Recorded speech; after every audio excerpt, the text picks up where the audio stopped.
Kemarin saya bertemu dengan orang menghampiri saya dan mulai menggosip. Saya langsung pergi. Hati kita ini harus kita jaga, karena hati kita menentukan hidup kita. Jangan mengizinkan pikiran-pikiran kotor, omongan-omongan penting mengotori hati nurani kita yang bersih. Kita tidak perlu tahu urusan orang lain. Ngapain kita ngomongin, anaknya bujang lapuk, nggak kawin-kawin, anaknya perawan tua, nggak nikah-nikah. Kita tidak harus mengurusi orang lain.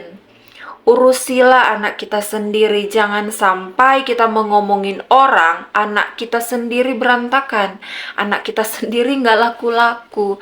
Jangan mengurusi rumah tangga orang lain. Apakah rumah tangga kita sudah baik? Janganlah kita pakai mulut ini untuk mengomongin orang tapi tidak mau menolong orang. Satu-satunya yang Tuhan ajarkan ke kita mengurusi orang lain adalah menolong mereka, bukan ngomongin mereka. Amin. Bukan kepoin mereka. Kalau kita tidak mau menolong mereka, jangan kepoin kehidupan mereka. Orang yang sibuk membangun tidak punya waktu untuk menjatuhkan orang lain.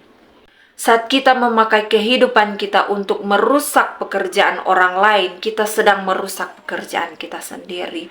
Kalau kita mau membangun, berpaculah dengan waktu. Kita tahu kita umur berapa, kita harus menyelesaikan ini. Kita tidak harus mengurusi orang lain. Kita baca Galatia 6 ayat 4 dan 5. Baiklah, tiap-tiap orang menguji pekerjaannya sendiri, maka ia boleh bermegah melihat keadaannya sendiri dan bukan melihat keadaan orang lain. Ayat 5.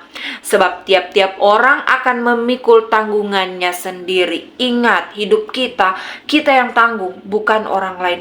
Hidup orang lain, mereka yang akan tanggung sendiri. Jangan kita kepoin urusan orang lain. Perkataan sia-sia adalah dosa di hadapan Tuhan. Kemenangan ditentukan dari banyaknya penasihat yang baik, tapi tidak semua masukan orang itu perlu kita dengar. Jangan beri telinga kepada semua orang. Amin. Belum tentu semua masukan itu harus kita terima. Kenapa? Karena belum tentu mereka mengerti kehendak Tuhan dalam kehidupan kita. Belum tentu mereka mengerti keadaan kita. Belum tentu mereka peduli dan sungguh-sungguh mengasihi kita. Belum tentu saran mereka yang terbaik. Yang terbaik adalah mengerti kehendak Tuhan. 1 Tesalonika 5 ayat 1 berkata, ujilah segala sesuatu dan peganglah yang baik. Dengan apa kita mengujinya? Dengan kebenaran firman Tuhan. Beri telingamu kepada firman Tuhan. Dengar suara Tuhan. Kita tidak bisa mendengarkan semua masukan orang lain. Belum tentu yang terbaik bagi kita. Carilah kehendak Tuhan. Orang peduli kepada kita, mereka akan nolong kita, bukan cuma ngomong aja. Nasihat setiap orang atau nasihat orang-orang yang sungguh-sungguh mengasihi kita, itulah yang kita dengar. Tetapi yang sesuai dengan firman Tuhan. Makanya kita harus menguji segala sesuatunya dengan firman Tuhan. Saya berdoa kita semua berkemenangan. Jangan berperang sembarangan, tapi kelilingilah dirimu dengan orang-orang yang bijak yang bisa memberikan masukan dan nilai yang baik dalam kehidupan kita.